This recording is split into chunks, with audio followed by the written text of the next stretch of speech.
اللہ تعالیٰ نے اس کائنات کو ایک نظام کے تحت پیدا فرمایا ہے اور ایک بڑے ہی خوبصورت نظم و ضبط کے تحت یہ کائنات چل رہی ہے۔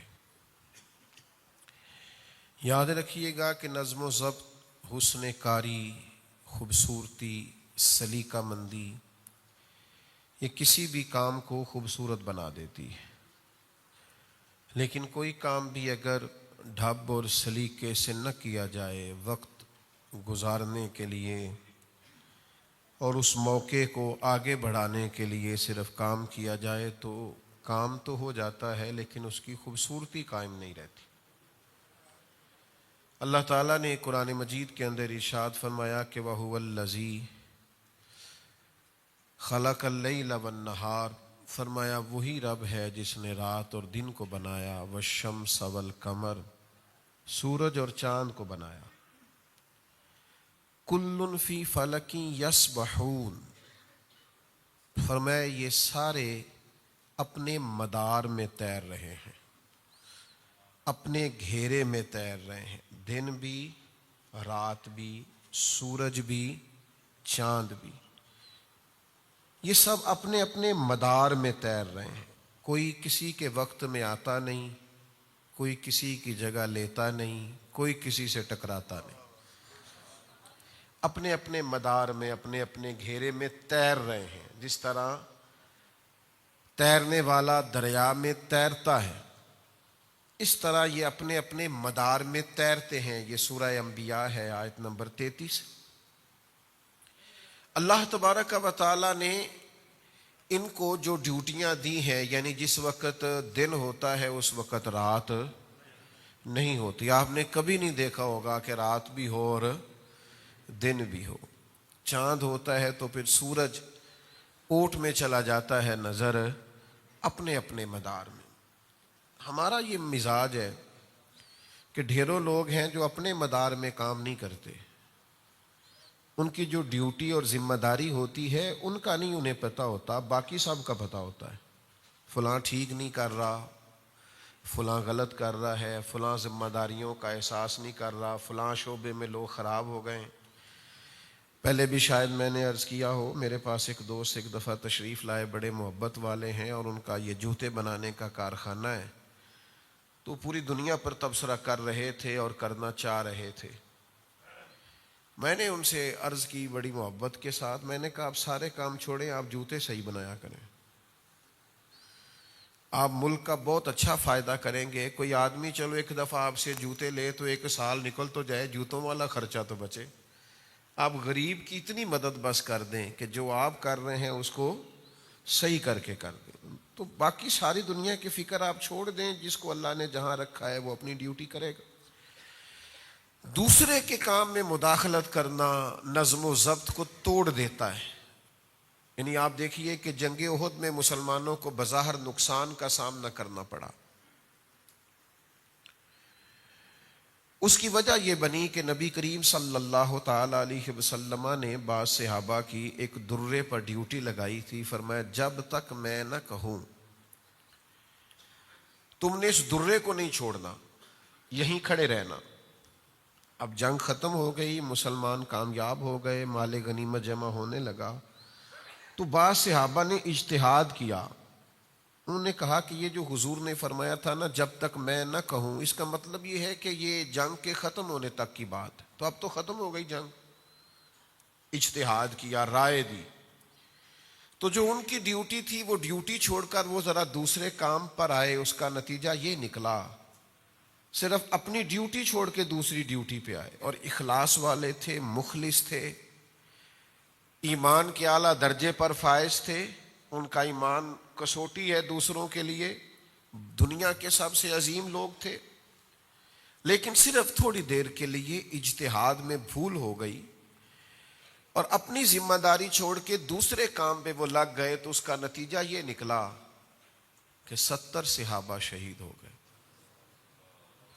حضرت امیر حمزہ رضی اللہ تعالیٰ عنہ کا پورا وجود کٹ گیا، خود نبی کریم صلی اللہ تعالی علیہ وسلم کو تکلیف آئی، دانت مبارک شہید ہوئے، وجود نور سے خون نکلا۔ یہ ساری آزمائش کیوں بنی کہ وہ جو نظم و ضبط حضور نے دیا تھا بنا کے، اس میں تھوڑی دیر کے لیے بعض لوگوں کو سمجھنے میں اشتباہ پیدا ہوا تو نقصان ہوا۔ ہمارا آج پوری ملت کا اور قومی مزاج یہ بن گیا ہے کہ لوگ ذرا تھوڑا سا دوسروں سے ہٹ کے چلنا چاہتے، نظم و ضبط کے قائل نہیں ہیں، کسی ترتیب کو پسند نہیں کرتے۔ منظم طریقے سے کسی جگہ قطار بنانے کا عرض کر دیا جائے یا کسی جگہ کسی لائن میں آنے کا عرض کر دیا جائے تو بہت سارے لوگ ہوتے ہیں جو کہتے ہیں کہ بھئی میرے پروٹوکول کے اور میرے مزاج کے اور میری شان کے اور میرے فلاں کے خلاف ہے، اب میں یہ کروں گا۔ اچھا، مزے کی بات یہ ہے، یہ جتنے بھی لوگ یہاں ہمارے ملک میں یہ کام کر رہے ہوتے ہیں نا کہ نہیں میرا حق ہی نہیں ہے، میں کیوں لائن میں کھڑا ہوں، یہی کسی اور ملک میں جاتے ہیں تو سب سے پچھلی لائن میں کھڑے نظر آتے ہیں، سارا پروٹوکول بھول جاتے ہیں، شان و شوکت بھول جاتے ہیں۔ نظم و ضبط ایک حصہ ہے۔ سڑک پر گاڑیاں چل رہی ہیں، ٹریفک کا بہت زیادہ بہاؤ ہے، اب ایک صاحب کیا کرتے ہیں، وہ کہتے ہیں میں نے نکل جانا ہے، ان کو پتا بھی ہے کہ دوسری سے جس طرح میری سائڈ سے ٹریفک بند ہے تو دوسری سے بھی بند ہے، ان کے علم میں ہے ساری بات۔ اب وہ کیا کریں گے، وہ کہیں گے میں نے نکل جانا ہے، وہ تھوڑا سا گاڑی کو سائڈ پہ کر کے سیدھی کریں گے، جانے والی پہلے بند تھی انہوں نے آنے والی بھی بند کر دی۔ اب وہ ماحول اس طرح کا بن جاتا ہے کہ جس ٹریفک کی امید تھی کہ 20-25 منٹ میں کھل جائے گی وہ کئی گھنٹے بھی نہیں کھلتی۔ تو نظم و ضبط کی پابندی ہمارے مزاج کا حصہ نہیں، اس کے نتائج ٹھیک نہیں نکلتے۔ جس خوبصورت دین کے ہم ماننے والے ہیں وہ سارا ہی نظم و ضبط کی بات کرتا ہے، یعنی نماز ہی پڑھنی ہے نا، اللہ کی عبادت ہی ہے نا، جس وقت وضو کر لوں میں فجر پڑھ لوں ہو جائے گی۔ عبادت کس کی؟ اللہ کو نہ اونگ آتی ہے نہ نیند آتی ہے، اس کا دروازہ کرم کبھی بند نہیں ہوتا۔ بندے کا دل کر رہا ہے کہ رات کے 2 بج گئے، دل کر رہا ہے میں فجر پڑھ لوں ہو جائے گی، کیوں؟ جس رب کی عبادت کرنی ہے وہ تو بیدار ہے، حی اور قیوم ہے، آپ دیں سجدے جا کے، اس کا کوئی ٹائم تو نہیں قبول کرنے کا، لیکن وہ کہتا ہے ان الصلاۃ کانت علی المؤمنین کتابا موقوتا، بے شک ہم نے نماز مومنوں پر مقررہ وقت پہ فرض فرمائی ہے۔ آپ وقت سے صرف 5 منٹ بعد بھی فجر کی نماز پڑھیں گے تو نماز نہیں ہوگی۔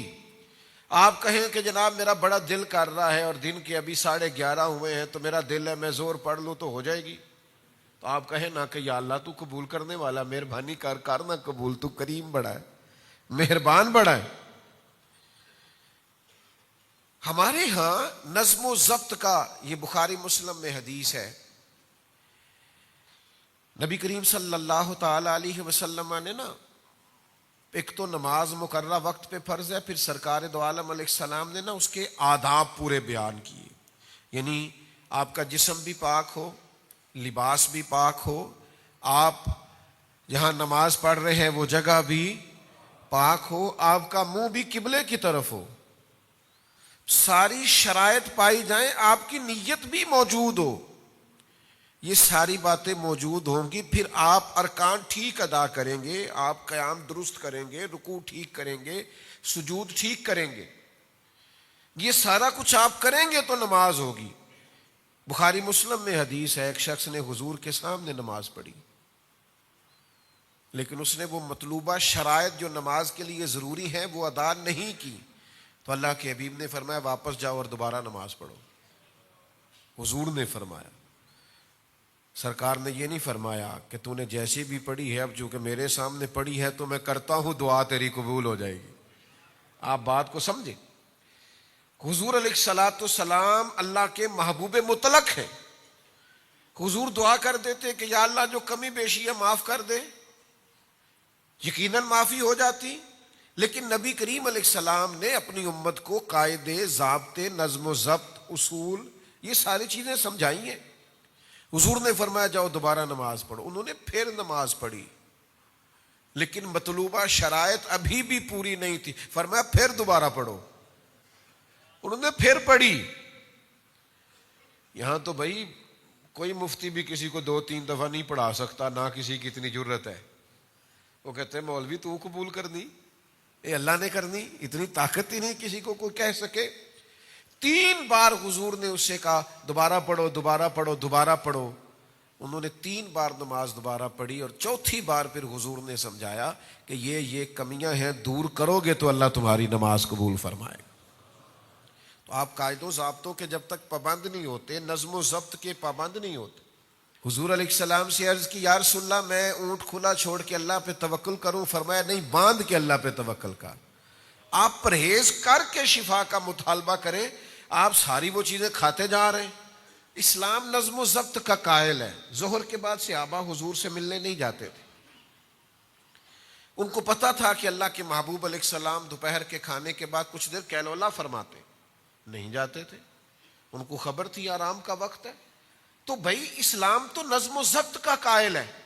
اللہ کے حبیب علیہ السلام جب گھر میں تشریف لے جاتے تو سیرت نگاروں نے لکھا ہے حضور اپنے وقت کو 3 حصوں میں تقسیم کرتے، گھر کے اندر 3 حصوں میں جو وقت حضور کو بچتا، تبلیغ سے، صحابہ کی تربیت سے، جنگی معاملات کو ترتیب دینے سے، اس وقت کو حضور 3 حصوں میں تقسیم کرتے۔ ایک حصے میں حضور نفلی عبادت کرتے، ایک حصے میں گھر والوں کا کوئی مسئلہ ہوتا تو اسے حل کرتے، ان کے پاس بیٹھتے، انہیں وقت دیتے، اور جو تیسرا حصہ ہوتا وقت کا وہ اللہ کے محبوب آرام فرمایا کرتے۔ اور حضور آرام کرتے، فرمایا تمہاری جان کا بھی تم پر حق ہے، تمہاری آنکھ کا بھی تم پر حق۔ تو اپنی زندگی میں نظم و ضبط بنائیں، چیزوں کو ترتیب دیں۔ کوئی ایسا فقر نہیں ہے جو نظم و ضبط سے مانے ہو۔ ہمارے تمام صوفیاء پابند تھے، ان کے معمولات طے تھے کہ فجر کے بعد یہ وظیفہ پڑھنا ہے، تہجد میں یہ نفل پڑھنے۔ انہوں نے تو سالوں وہ کام کیے، وہ مرتب زندگی گزارتے۔ ہم بے ترتیب کھاتے پیتے ہیں، بے ترتیب آتے جاتے ہیں، بے ترتیب معاملات کرتے ہیں۔ نبی کریم علیہ السلام نے ہر چیز کے آداب بیان کیے۔ حضور علیہ السلام کا مقدس طریقہ یہ تھا کہ مجلس کے بھی حضور آداب بیان فرماتے۔ یعنی کوئی شخص مجلس میں آیا ہے، حضرت عقبہ بن عامر رضی اللہ تعالیٰ عنہ فرماتے اس نے دروازے پہ کھڑے ہو کے کہا مجھے اندر آنے کی اجازت ہے؟ حضور نے فرمایا نہیں۔ یہ ابو داؤد شریف میں موجود ہے، سیاستہ میں موجود ہے، فرمایا نہیں اجازت۔ پھر ایک شخص سے کہا اس کو آداب سکھاؤ۔ وہ گئے اور جا کر کے ان سے کہا کہ جب آپ سامنے آئے ہیں تو پہلے السلام علیکم کہیے، پھر اس کے بعد اجازت طلب کیجئے، پھر آپ کو اجازت ملے گی، اس ترتیب کو درست کیجئے۔ انہوں نے جا کے ان سے کہا تو انہوں نے عرض کیا السلام علیکم، محبوب نے فرمایا وعلیکم السلام، اور جسے حضور کہیں وعلیکم السلام۔ کریم نے کہا وعلیکم السلام ورحمۃ اللہ، کا مجھے اجازت ہے؟ فرمایا آئیے بیٹھیے۔ ایک مجلس میں امام قرطبی نے لکھا ہے، صاحب تفسیر روح المعانی نے، کہ جب کوئی باہر سے شخص آتا تھا نا اور وہ حضور کی مقدس محفل کے آداب نہیں جانتا تھا تو حضرت صدیق اکبر رضی اللہ تعالیٰ عنہ کے ذمے یہ کام تھا کہ وہ اس شخص سے ملتے اور اسے حضور کی بارگاہ کے آداب بتاتے، یا کسی شخص کے ذمے لگاتے کہ اسے سمجھاؤ اے پائے نظر ہوش میں آ، یہ کوہ نبی ہے، آنکھوں سے بھی چلنا یہاں بے ادبی ہے۔ وہ اسے محبت سے، پیار سے، ذوق سے آداب سکھاتے۔ نبی کریم علیہ السلام ایک دن آئے، صاحب کنز العمال نے لکھا ہے، حضور نے دیکھا کہ صحابہ چھوٹی چھوٹی ٹولیوں میں دور دور ہٹ کے بیٹھے ہیں، دور دور۔ یہ ہم بھی کبھی ایسا کرتے ہیں کہ لوگ دور بیٹھے ہوتے ہیں تو کہتے ہیں قریب آ جاؤ، کوئی کھڑا ہوتا ہے تو اسے کہتے ہیں بیٹھ جاؤ، اور یہ ساری چیزیں سنت سے ثابت ہیں۔ صحابہ مختلف ٹولیوں میں دور دور ہٹ کے بیٹھے تھے تو اللہ کے حبیب علیہ السلام نے فرمایا قریب آ جاؤ اور مل کے بیٹھو۔ فرمایا شیطانوں میں بھی کچھ بھیڑیا ہوتے ہیں، وہ جب انسانوں کو الگ الگ بیٹھا دیکھتے ہیں تو شکار کر لیتے ہیں۔ فرمایا جماعت کے ساتھ رہا کرو، اکٹھے رہا کرو، اس لیے کہ جو اکیلا ہوگا در مرشد دا چھڈی نہیں، نہیں تے ہو جاویں گا روگی، جیڑی بکری اجڑوں وچھڑی او بگیاڑا جوگی۔ جیڑی بکری اجڑوں، بکریاں اکٹھی ہوں تو اس پہ بھیڑیا حملہ ڈرتا ہے، لیکن ایک بکری ہے تو پھر تو شکار ہو گئی۔ جیڑی بکری اجڑوں وچھڑی وہ بگیاڑا جوگی. تو حضور نے فرمایا مل کے بیٹھو. پھر تو شارحین فرماتے صحابہ اس طرح مل کے بیٹھتے تھے, اس طرح جڑ کے بیٹھتے تھے کہ ایک چادر بھی سب پہ ڈالی جاتی تو پوری آ جایا کرتی. لیکن کچھ لوگوں کو الگ سے دکھنے کا شوق ہوتا ہے, الگ سے نظر آنے. وہ بعض اوقات شیطان جو بھیڑیا اس کے ہتھے چڑھ جاتے. تو نظم و ضبط مجلس کا, محفل کا نظم و ضبط بڑی مشہور روایت ہے نا. ایک صحابی کھڑے تھے محفل میں تو حضور نے فرمایا اجلسو, بیٹھ جاؤ. تو پھر جس کے کان میں جہاں آواز گئی وہ بیٹھ گیا. حضرت عبداللہ ابن مسعود مسجد نبوی شریف کے دروازے پر ہی بیٹھ گئے. تو یہ آداب ہیں, مجلس کے آداب ہیں, گفتگو کے آداب ہیں, سفر کے بھی آداب ہیں. ہم نے سفر کرنا ہے نا, آداب ہے. حضور سفر کے لیے تشریف لے کر کے جاتے جب مدینہ شریف سے, تو کسی ایک صحابی کو اپنا نائب بنا کے جاتے. حضور علیہ الصلوۃ والسلام مسجد کی ڈیوٹی بھی دے کے جاتے کہ آپ نماز پڑھائیں گے. ایک دفعہ حضرت عبداللہ ابن مکتوم کو بھی حضور نے نائب بنایا مدینہ منورہ میں. ایک موقع پہ مولا علی شیر خدا رضی اللہ تعالیٰ عنہ کو بھی بنایا. حضور نیابت دے کے گئے کہ آپ یہ سارا نظام دیکھیں گے, نظم و ضبط دیکھیں گے, نماز پڑھائیں گے, ڈیوٹی لگائیں گے. اور حضرت ابو سعید خدری رضی اللہ تعالیٰ عنہ سے روایت ہے, حضور فرماتے ہیں جب بھی تم میں سے 3 لوگ سفر کریں تو ایک کو اپنا امیر بنا لیں. وہ جو فیصلہ کرے گویا اسے قبول کریں. بعض اوقات ہوتا ہے نا, یہاں رکنا ہے, یہاں کھانا کھانا ہے, یہاں کچھ دیر سستانا ہے, یہاں کچھ دیر آرام کرنا. تو فرمایا جب بھی تم میں سے کوئی نکلے تو کسی کو اپنا امیر مقرر کر لے, امیر بنا لے. نظم و ضبط کے بغیر زندگی چلتی نہیں ہے. لیکن ہمیں تھوڑا سا اپنے آپ کو, اپنی اولادوں کو, آنے والے لوگوں کو نظم و ضبط کا, اور نظم و ضبط خوبصورت بڑا ہوتا ہے, یہ پیارا بڑا لگتا ہے. یہ کبھی ایک ترتیب سے جاتے ہوئے آپ بچوں کو دیکھیں جو ایک ہی لباس میں ہوں, ایک ہی ادارے کے ہوں, اور ایک ہی کیفیت سے کبھی وہ گزر رہے ہوں, تو یوں محسوس ہوتا ہے کہ فرشتوں کی ٹولیاں گویا جا رہی ہیں. نظم و ضبط شائستگی پیدا کرتا ہے, خوبصورتی پیدا کرتا ہے. اجتماعی ترتیب جو ہوتی ہے وہ ایک نیا ہی انداز ترتیب پا جاتا ہے. لیکن شرط یہ ہے کہ ہم تھوڑے سے نظم و ضبط کے قائل بنے. ہمارے ہاں نا رواج نہیں ہوتا, بلکہ کچھ لوگ ایسے ہوتے ہیں وہ ان کو جلدی بڑی ہوتی ہے, کچھ کہنے لگا ہوں محبت کے ساتھ دل لگی کرنے لگا ہوں. ان کو جلدی بھی بڑی ہوتی ہے اور کام بھی کوئی نہیں ہوتا. جلدی بھی بڑی ہوتی ہے اور کام بھی کوئی, جلدی بھی بڑی ہے, ملنا بھی فٹافٹ ہے, آنا بھی اگلی لائن میں ہے, 2-4 لوگوں کو پیچھے بھی کرنا ہے. ان سے مل کے آپ پوچھیں جناب خیر ہے, کہتے بس سلام کرنی سی. کام بھی کوئی نہیں اور جلدی بھی بہت زیادہ ہے. یعنی ہم مصروف بھی بڑے ہیں اور زندگی میں کام بھی. اس طرح کے لوگوں کا بڑا مسئلہ بن جاتا ہے. وہ کہتے ہیں آپ چھوڑ دیں, پہلے میری سن لیں. نبی کریم علیہ السلام گفتگو فرماتے تو اگر دوران گفتگو کوئی آدمی اپنی بات کرنی شروع کرتا تو اللہ کے محبوب علیہ السلام کا طریقہ یہ تھا کہ حضور اس کی طرف توجہ نہیں فرماتے تھے. جس سے بات کر رہے ہوتے تھے پہلے وہ بات مکمل کرتے. کچھ لوگ فٹافٹ بات کرتے ہیں نا, کہتے ہیں قطع کلامی معاف تے گل شروع, تو میں تو روک دیتا ہوں. میں کہنا جی اسی تے معاف ہی نہیں کیتا, تسی معافی یہاں تے بندوق لے کے منگنی سی نا, تے قطع کلامی معاف نہیں تے گولی آئی جے.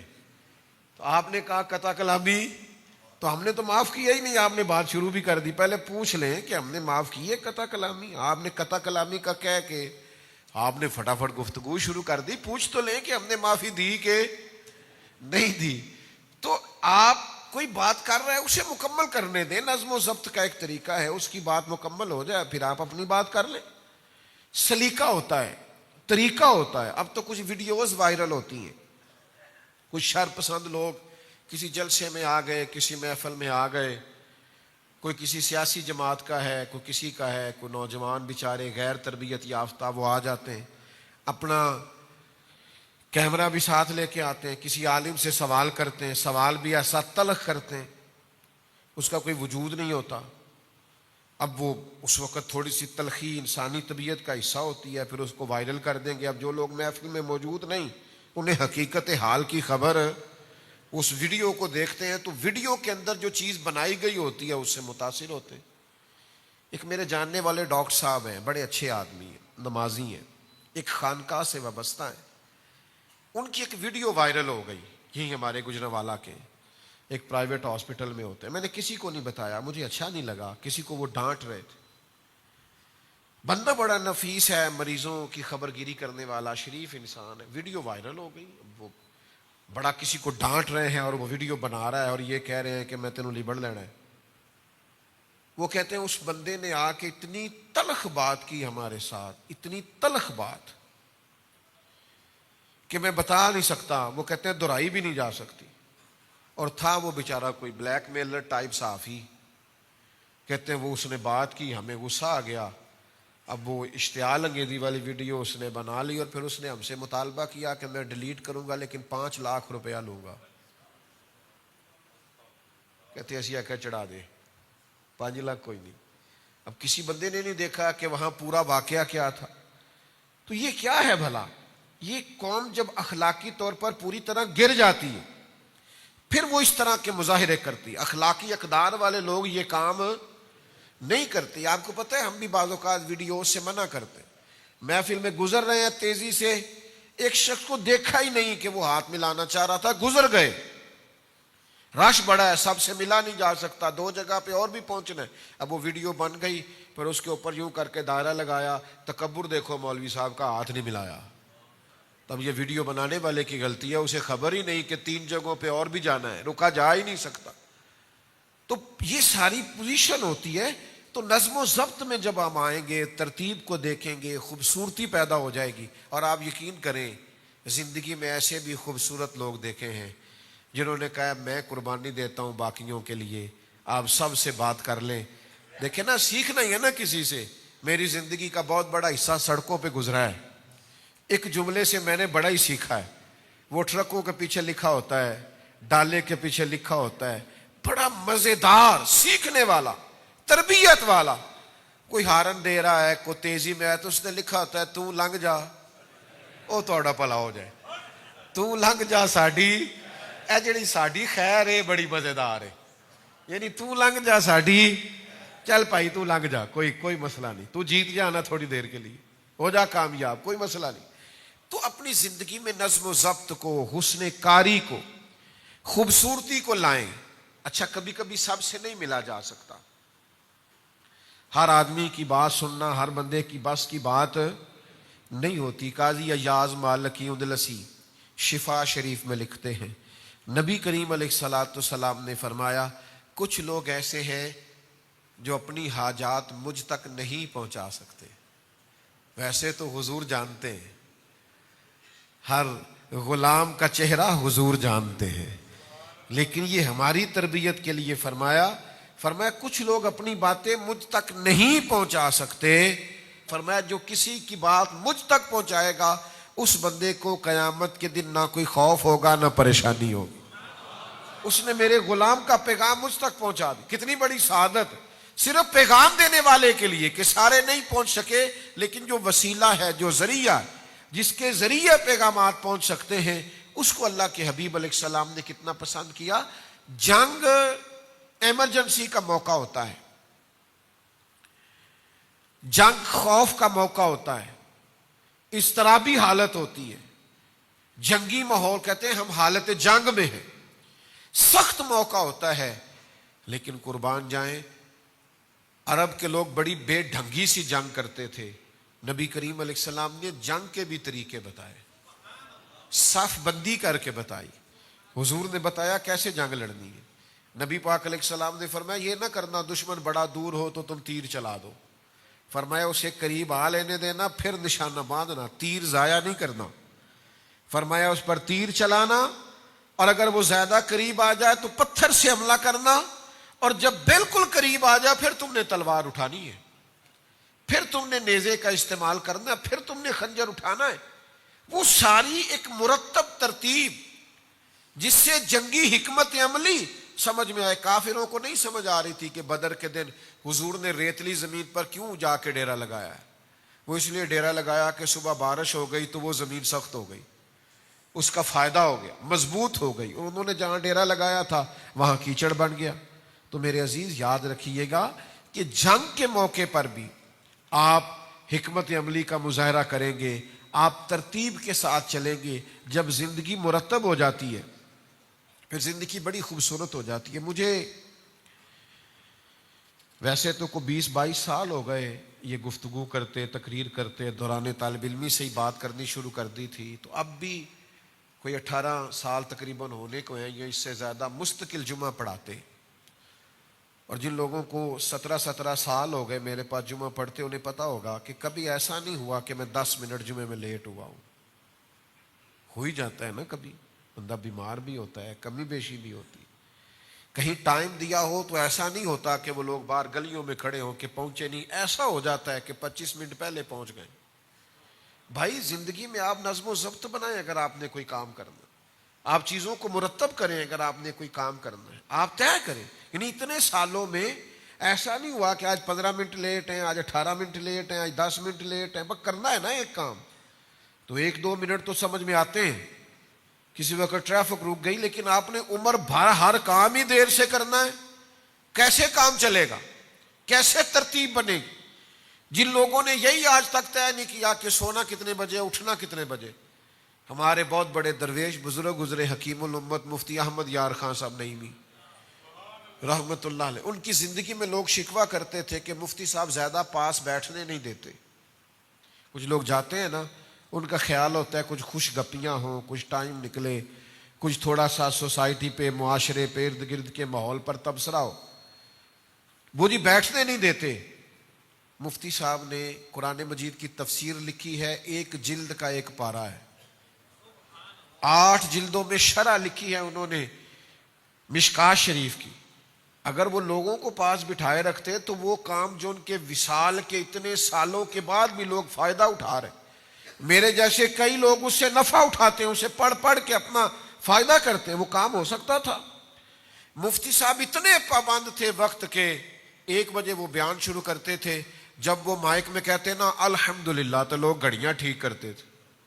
اللہ کرے میری نئی نسل کو سمجھ میں آئے بات، نوجوانوں کو سمجھ میں آئے۔ 1.5 گھنٹہ آئینے کے سامنے کھڑے رہتے، 20 25 منٹ لیٹ ہونا کچھ مناسب ہی نہیں سمجھتے، 2.5 گھنٹے موبائل پہ بیٹھے۔ تو زندگی میں جن لوگوں نے بھی کارہائے نمایاں سر انجام دیے ہیں، انہوں نے وقت کی رفتار کو سمجھا ہے، انہوں نے دیکھا ہے تقاضا کیا ہے، انہوں نے نظم و ضبط کو دیکھا ہے، چیزوں کو دیکھا ہے، قاعدے کو سمجھا ہے، اپنی زندگی کو انہوں نے مرتب کیا ہے۔ آپ کو ٹائم کے مطابق اپنے آپ کو ترتیب دینا ہے، گھڑی آپ کے لیے نہیں رکے گی، وقت ہمارا انتظار نہیں کرے گا۔ بچے اپنی ترتیب سے بڑے ہو جائیں گے، ہم اپنی ترتیب سے بوڑھے ہو جائیں گے، وقت گزرے گا، اپنی ترتیب سے جو طاقتور جسم ہے اس میں کمزوری آنے لگ جائے گی، خدا نہ خواستہ تندرست لوگ بیمار نظر آنے لگ جائیں گے، وقت گزر جائے گا۔ کرنے کا کام یہ ہے کہ اس وقت سے جلدی سے کام لیا جائے۔ ابو داؤد شریف میں حدیث ہے، نبی کریم علیہ السلام نے فرمایا جب صبح سورج طلوع ہوتا ہے تو دن اعلان کرتا ہے میں آج آیا ہوں، آج کے بعد نہیں آؤں گا۔ دن کہتا ہے میں آج آیا ہوں، آج کے بعد دوبارہ نہیں آؤں گا۔ کچھ کرنا ہے تو کر لو، نظم و ضبط میں آؤ، ترتیب دو چیزوں کو۔ حضرت عبداللہ ابن عمر رضی اللہ تعالیٰ عنہ گزر رہے تھے اپنے 2-3 شاگردوں کے ساتھ، گھوڑے پہ سوار تھے، تو ایک قبر رستے میں بنی ہوئی دیکھی، ویران رستے میں قبر بنی ہوئی۔ تو تھوڑا آگے جا کے حضرت عبداللہ ابن عمر قبر سے اتر گئے، وضو فرمایا، 2 رکعت نماز پڑھی، پھر گھوڑے پہ بیٹھ گئے۔ تو خادم کہنے لگے حضور سمجھ نہیں آئی آپ کا یہاں رکنا، نماز پڑھنا۔ آپ فرمانے لگے ہمیں کوئی زیادہ جلدی نہیں تھی، اتنا ضروری کام نہیں تھا، مجھے قبر نظر آئی تو میرے دل میں خیال آیا کہ قبر والا تو ترس رہا ہوگا نا کہ 2 رکعتوں کا ٹائم ہی مل جائے، تو مجھے تو ملا ہوا ہے، تو میں نے کہا وقت ضائع نہ کروں، میں 2 رکعت نماز پڑھ لوں۔ وہ ایک بزرگ تھے نا، تو اپنے ساتھ کسی نوجوان کو دیکھا کسی میت کو دفن کر رہے ہیں، تو کہنے لگے بیٹا تمہارا کیا خیال ہے اس بندے کو اگر ٹائم ملے تو یہ کیا کرے گا؟ فوت ہو گیا ہے، اب اگر اسے ٹائم ملے تو یہ کیا کرے گا؟ تو نوجوان عرض کرنے لگا حضور یہ 1 منٹ بھی ضائع نہیں کرے گا، یہ نفل پڑھے گا، عبادت کرے گا، غریبوں کی مدد کرے گا، ماں باپ کی خدمت کرے گا، ذمہ داریاں پوری ادا کرے گا، یہ تو پلٹ کے بھی دنیا کی طرف نہیں دیکھے گا، مر جانا ہے۔ تو بزرگ اس بچے کو تھپکی دے کے کہنے لگے پتر اسے تو اب دوبارہ ٹائم نہیں مل سکتا پر تجھے ملا ہوا ہے، تو گویا مہربانی کر 2-2 3-3 گھنٹے موبائل پہ ضائع نہ کر، اس چوک میں کھڑا اس چوک میں کھڑا، اپنے وقت کو بچائیں، اپنے وقت کو نظم و ضبط کا حصہ بنائیں۔ بہت سارے لوگ تھے تھوڑے وقت میں بڑا کام کر گئے، کیوں؟ کہ انہوں نے وقت کی رفتار کو سمجھا، زمانے کے شب و روز کو سمجھا۔ پھر کاموں میں بھی آپ نے ترتیب لگانی ہے، جو زیادہ ضروری کام ہے وہ پہلے کریں، جو غیر ضروری ہے وہ بعد میں ہو جائے گا، تو نظم و ضبط کے ساتھ چلیں گے۔